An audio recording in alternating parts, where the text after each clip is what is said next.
We have to be very careful about what we say and what we put out there. I completely disagree. We have to be brave. So many things have happened, it's hard to keep up. I agree. It's a lot to cover.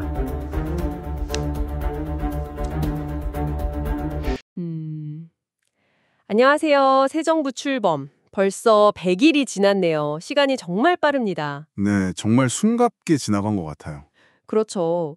그동안 국내 정치부터 경제, 또 기술 문제까지 정말 많은 일들이 있었는데 오늘 저희가 확보한 여러 자료들 보면서 핵심만 좀 짚어보는 시간 가져보겠습니다. 네, 특히 이재명 정부의 그 개혁 드라이브 속에서 나오는 여러 목소리들, 또 경제 지표들, 그리고 AI 기술 발전의 또 다른 이면까지 좀 다각도로 살펴보려고 하는데요. 좋습니다. 정보가 워낙 많으니까 저희가 그 속에서 진짜 중요한 게 뭔지 본질을 좀 찾아봐야겠죠? 네, 오늘 그 목표를 가지고 한번 가보시죠. 자, 그럼 바로 국내 정치 상황부터 좀 들어가 볼까요? 아무래도 가장 먼저 이야기가 나오는 게 이재명 대통령 취임 100일 기자회견인 것 같아요. 네, 있었죠. 여러 발언이 나왔는데 특히 그 삼권 분립 관련해서 사법부 독립은 국민으로부터의 독립이 아니다. 또 국회가 만든 법 따라 일하는 게 민주주의 원칙이다. 이 부분이 좀 인상 깊더라고요. 이게 그냥 원론적인 이야기만은 아닌 것 같기도 하고요. 네. 그게 중요한 지적인데요. 사실 그 발언은 단순히 사법부를 존중한다. 이걸 넘어서는 의미가 좀 있는 것 같아요. 어떤 의미로 볼 수 있을까요? 그러니까 국가 권력의 위계를요. 맨 위에 이제 국민 주권이 있고 그 아래에 선출된 권력, 그러니까 행정부나 입법부, 그리고 그 아래에 임명된 권력, 즉 사법부, 이렇게 좀 설정하려는 의지가 보인다고 할까요? 권력의 순서를 명확히 하려는 거군요. 그렇죠. 그러면서 이제 사법개혁의 정당성을 국민의 뜻에서 찾겠다. 이런 의도로 해석될 수 있는 거죠. 어쩌면 정부를 견제하는 방식 자체에 대한 좀 근본적인 시각 변화를 보여주는 것일 수도 있고요. 이게 그럼 지금 논란이 되고 있는 그 내란 재판부 설치 문제랑도 바로 연결이 되겠네요? 네, 맞습니다. 직접적으로 연결되는 지점이죠. 과거 특정 사건 재판을 위한 특별 재판부 구성 문제잖아요. 네, 그렇죠. 이런 상황에서 이제 조희대 대법원장이 사법개혁은 국회랑 소통해서 올바른 길 찾겠다. 이런 입장을 냈어요. 네, 봤어요. 근데 그게 좀 신중론처럼 들리기도 하고 어떻게 보면 반대하는 것처럼 들리기도 하고요. 맞아요. 보도들을 보면 좀 그런 뉘앙스로 해석될 여지가 충분히 있죠. 이게 앞으로 사법개혁 과정에서 좀 중요한 변수가 될 것 같아요. 심지어 그 고조선 8조법까지 언급하면서 사법부의 유구한 역사, 독립성 이런 걸 강조했다고 하더라고요. 네, 그런 보도도 있었죠. 그러니까 이걸 보면 한쪽에서는 이거 개혁 막으려는 기득권 저항이다 이렇게 비판하고 다른 쪽에서는 아니다 사법부 독립 지키려는 원칙론이다 이렇게 맞서는 거잖아요. 아주 팽팽한 것 같아요. 바로 그 대립 구도가 이제 여당 내부로까지 좀 번진 모습입니다. 당내에서도요? 네, 정청래 당대표랑 김병기 원내대표가 그 내란 특검법 연장 문제 그리고 정부조직법 개편안 처리 협상 과정에서 좀 이견을 보이며 충돌했다는 보도가 있었죠. 하필 또 대통령 취임 100일이라는 그 시점에 그런 모습이 나온 거네요? 그렇죠. 상징적인 날인데 내부 이견이 노출되니까 지지자들 사이에서도 좀 실망감이 컸던 것 같고요. 이게 개혁 동력이 내부에서부터 깎이는 거 아니냐 이런 우려도 나왔죠.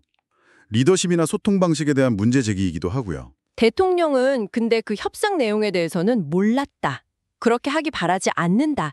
이렇게 딱 선을 그었다면서요. 네, 그런 보도가 있었어요. 내란 진상규명하고 정부조직법 개편 이거 맞바꿀 수 없다. 이 원칙을 다시 한번 확인한 셈인데요. 그렇지만 결과적으로는 당내 소통에 좀 문제가 있었다는 건 좀 부인하기 어려워 보이네요. 네, 그 점은 좀 아쉬운 대목이죠. 이런 내부 갈등을 어떻게 봉합하느냐가 좀 시급한 과제로 보입니다. 이런 현재 정치 논란하고는 또 별개로 과거 정권 문제들도 계속 또 나오는 것 같아요. 맞습니다. 김건희 특검 수사 과정에서요. 그 소위 건진이라고 불리는 인물이 있잖아요. 네. 그 인물이 2022년 지방선거 때 권성동 의원이 경북 지역 공천에 개입했다. 이런 취지의 통화 내용이 드러났다는 보도가 또 있었어요. 권성동이 애써줬다.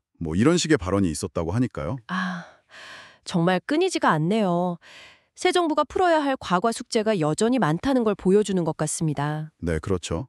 청산해야 할 과제들이 아직 산적해 있는 거죠. 참 복잡합니다. 이렇게 정치권이 좀 시끄러운데 경제는 또 조용히 흘러가고 있겠죠? 경제 상황은 좀 어떤가요? 지표만 보면 괜찮은 것 같기도 하고요. 네, 일단 한국은행 발표를 보면요. 2분기 실질 GDP 성장률이 전기 대비 0.7% 나왔고요. 또 7월 경상수지는 107억 달러 넘게 흑자를 기록했어요. 오, 숫자 자체는 좋네요. 네, 거시 지표상으로는 분명 긍정적인 신호들이 있는 거죠. 근데 또 동시에 발표된 한은의 기업 경영 분석 결과를 보면요. 기업들의 성장성이나 수익성은 오히려 좀 둔화되는 모습이 나타나고 있어요. 아, 그러니까 전체적인 숫자랑 실제 기업들이 느끼는 거랑은 좀 차이가 있을 수 있다 이 말씀이시죠? 네, 맞습니다. 그런 온도차가 존재할 수 있다는 거죠. 현장에서 느끼는 체감 경기는 좀 다를 수 있다는 겁니다. 그럼 한국은행이 기준금리 2.5%로 동결한 것도 그런 복합적인 상황을 다 고려한 거겠군요. 정확합니다. 지금 금리를 내리자니 아직 물가가 좀 불안하고 그렇다고 동결하거나 올리자니 경기 둔화 우려가 커지고 상당히 좀 어려운 구간에 있는 거죠. 딜레마네요. 네. 그래서 앞으로 물가, 성장, 금융 안정 상황 이걸 다 종합적으로 보면서 추가 인하 여부나 시기, 속도 이걸 아주 신중하게 결정하겠다. 이런 원론적인 입장을 유지하고 있는 겁니다. 국내 상황이 이런데 글로벌 증시, 특히 그 AI 관련주 열풍은 좀 어땠습니까? 엄청 뜨거웠다고 하던데요. 아유, 뭐 열풍 정도가 아니었죠. 그야말로 광풍이었어요. 미국 증시 보면요. 클라우드 기업 오라클 있잖아요. 네.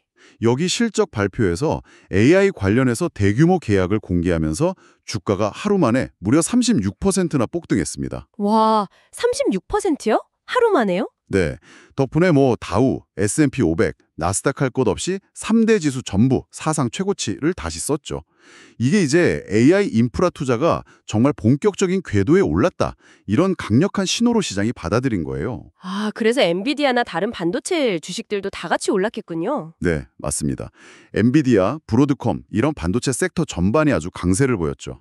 야, 대단하네요. 그럼 우리 증시에도 당연히 좀 긍정적인 바람이 불 텐데 투자 아이디어 같은 것도 좀 나왔나요? 네, 관련 분석 자료들을 보면 크게 한 세 가지 흐름을 제시하고 있더라고요. 첫째는 역시 AI하고 반도체 생태계 전반입니다. 역시 그쪽이군요. 네, 오라클처럼 AI 인프라 투자가 폭발적으로 늘면 HBM 같은 고부가 가치 메모리는 물론이고 관련 장비, 소재, 또 후공정 기업들까지 다 온기가 퍼질 거라는 기대죠. 하긴 다 연결되어 있으니까요. 그렇죠. 둘째는 AI 확산에 좀 숨겨진 수혜주라고 할까요? 전력 인프라 관련주들입니다. AI 데이터 센터가 전기를 엄청나게 먹거든요. 아, 맞아요. 전기 많이 쓴다고 하더라고요. 네, 그래서 변압기나 전선 만드는 기업들, 이런 곳들의 구조적인 성장이 예상된다는 분석이고요. 마지막으로는 외국인 자금이 들어올 걸 기대하는 이른바 밸류업 관련주들, 특히 PBR, 그러니까 주가 순 자산 비율이 낮은 금융주나 아직 저평가된 자동차 업종 같은 데를 좀 주목해 볼 만하다 이렇게 제안하더라고요. 듣기만 해도 솔깃한데요. 근데 이게 마냥 장밋빛 전망만 있는 건 아니겠죠. 주의할 점도 분명히 있을 텐데요. 아, 네. 그게 아주 중요한 지점입니다. 지수는 사상 최고치를 찍었지만 시장 전체를 넓게 보면요. 오른 종목보다 내린 종목 수가 더 많았어요. 아, 그래요? 네, 이른바 시장폭, 마켓프레스라고 하는데 이게 오히려 나빠진 거죠. 소수의 아주 큰 기술주들이 지수 상승을 막 이끌고 가고 대다수 종목들은 좀 소외되는 양극화가 심해지고 있다는 뜻입니다. 그럼 그 소수 주도주들이 꺾이면 시장 전체가 확 흔들릴 수도 있겠네요. 네, 그렇죠. 예상보다 더 큰 충격을 받을 수 있다는 위험 신호로 볼 수 있습니다. 또 다른 신호도 있는데요. 뭐죠? 변동성 지수, VIX라고 하잖아요. 시장의 불안감을 나타내는 지표인데 이게 14점대까지 떨어졌어요. 역사적 평균이 한 20 정도 되는데 이걸 크게 밑도는 거죠. 그게 왜 위험 신호인가요? 낮으면 좋은 거 아닌가요? 너무 낮으면 시장 참여자들이 지나치게 좀 낙관하고 있다는 신호일 수 있어요.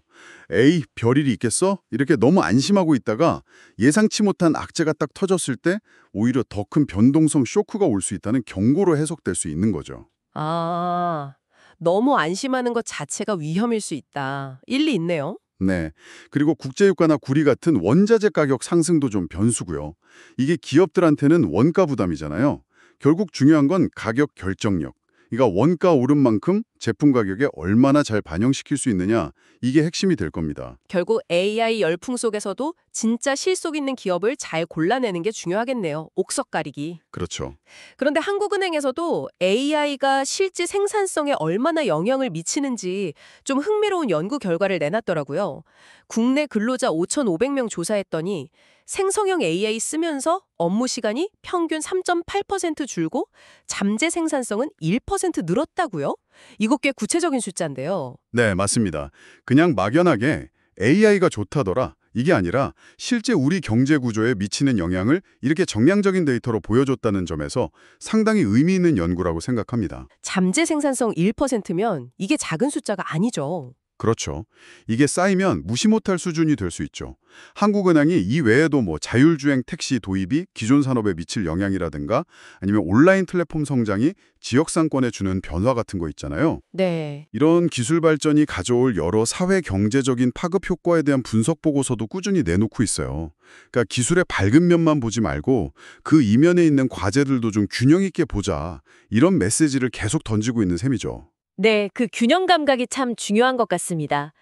이런 경제적인 영향 말고도 AI 기술의 사회적인 책임 문제, 특히 청소년 보호 문제가 요즘 큰 이슈로 떠오르고 있더라고요. 아, 네, 맞습니다. 미국 연방거래위원회 FTC가 오픈 AI나 메타, 구글 같은 주요 AI 챗봇 기업 7곳을 대상으로 아동 청소년 보호 조치를 제대로 하고 있는지 실태 조사에 들어갔다고요. 네, 그게 최근에 미국에서 AI 챗봇이랑 오랫동안 대화했던 10대 청소년들이 좀 안타깝게도 극단적인 선택을 하는 사건들이 잇따르면서 사회적으로 큰 충격을 줬거든요. 아, 그런 일이 있었군요. 네, 챗봇이 좀 유해하거나 부적절한 정보를 주거나 정서적으로 좀 잘못된 영향을 미칠 수 있다는 우려가 있었는데 그게 현실화된 거 아니냐는 거죠.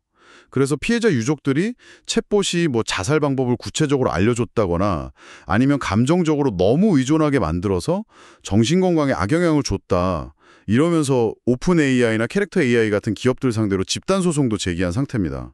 와, 이게 보통 심각한 문제가 아니네요. 특히 메타 같은 경우는 AI 챗봇이 아동 사용자와 좀 부적절한 대화를 할 수 있다, 이런 내부 고발까지 나왔다고 하던데요. 네, 맞아요. 그런 폭로까지 나오면서 문제가 더 커졌죠.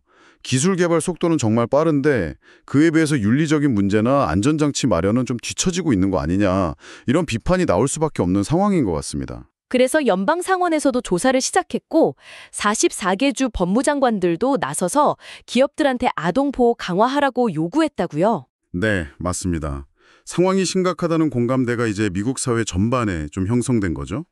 특히 주목할 만한 건 이번 FTC 조사가 공화당 위원들까지 포함해서 만장일치로 의결됐다는 점이에요. 아, 만장일치요? 네, 이게 의미하는 바가 크죠.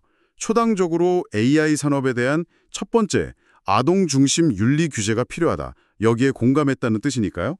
앞으로 좀 강력한 규제가 나올 수도 있다는 신호탄으로 해석됩니다. 구체적으로 어떤 조치들이 좀 요구될 수 있을까요? 아무래도 연령 확인 절차를 좀 더 강화한다거나 유해 콘텐츠를 걸러내는 필터링, 또 부적절한 대화를 차단하는 알고리즘을 더 고도화해야 할 거고요.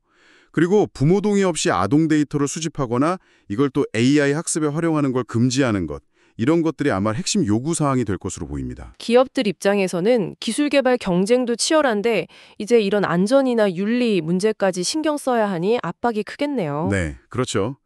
이제는 기술력만 내세울 게 아니라 이런 책임 있는 자세를 보여주는 게 기업의 생존과도 직결되는 문제가 될 수 있는 거죠. 정말 AI 기술의 눈부신 발전, 그리고 그로 인한 어떤 경제적 기회에 대한 기대감, 그 이면에 동시에 불거지는 이런 윤리적, 사회적 책임 문제, 이걸 어떻게 조화롭게 풀어갈 것인가, 이게 정말 우리 시대의 중요한 숙제라는 생각이 드네요. 네, 맞습니다. 동전의 양면 같은 거죠. 오늘은 이렇게 이재명 정부 100일이라는 시점을 계기로 해서요, 정치, 경제, 기술, 이 세 가지 큰 축을 중심으로 우리 사회의 주요 현안들을 좀 깊이 있게 들여다봤습니다. 개혁을 둘러싼 갈등과 진통도 있었고, 경제 지표 속에 숨겨진 또 다양한 얼굴들도 봤고요. 그리고 AI라는 이 거대한 기술 변화가 가져오는 기회와 위험까지 참 복잡하게 얽혀있는 현실의 단면들을 좀 확인할 수 있었던 것 같습니다. 네, 그렇죠. 정치적으로는 갈등을 잘 관리하면서 개혁 동력을 어떻게 유지할 것인가, 이게 중요한 과제로 보였고요. 경제적으로는 거시지표는 좋아지는데 기업들이 느끼는 체감 경계와의 간극을 어떻게 좁히고 또 새로운 성장 동력을 찾을 것인가 이런 숙제가 보였습니다. 그리고 기술적으로는 AI가 주는 가능성은 최대한 활용하되 그게 가져올 수 있는 윤리적, 사회적 문제들에 대해서는 어떻게 책임 있게 대응할 것인가 정말 여러 층위의 도전 과제에 직면해 있는 상황인 것 같아요. 오늘 저희가 함께 파헤쳐본 이런 내용들이 여러분께서 이 복잡한 세상을 이해하시는데 조금이나마 좀 도움이 되었기를 바랍니다. 네, 그랬으면 좋겠네요. 마지막으로 이런 질문을 한번 던져보면서 마무리할까 합니다. 정말 눈부시게 발전하는 이 기술의 속도와 그 기술을 받아들이고 또 규율해야 하는 우리 사회의 어떤 윤리적인 성숙도, 그리고 이걸 또 뒷받침해야 할 정치 시스템의 변화 속도 사이에 분명히 좀 격차가 존재합니다. 이 격차를 우리가 어떻게 하면 좀 현명하게 줄여나갈 수 있을까요? 이 질문에 대해서 여러분 각자의 생각을 한번 정리해 보시는 것도 의미 있을 것 같습니다. 네, 아주 중요한 질문인 것 같습니다. 다음 시간에도 여러분의 지적 갈증을 해소해드릴 흥미로운 정보 분석으로 다시 돌아오겠습니다. 오늘 함께해 주셔서 고맙습니다. 감사합니다.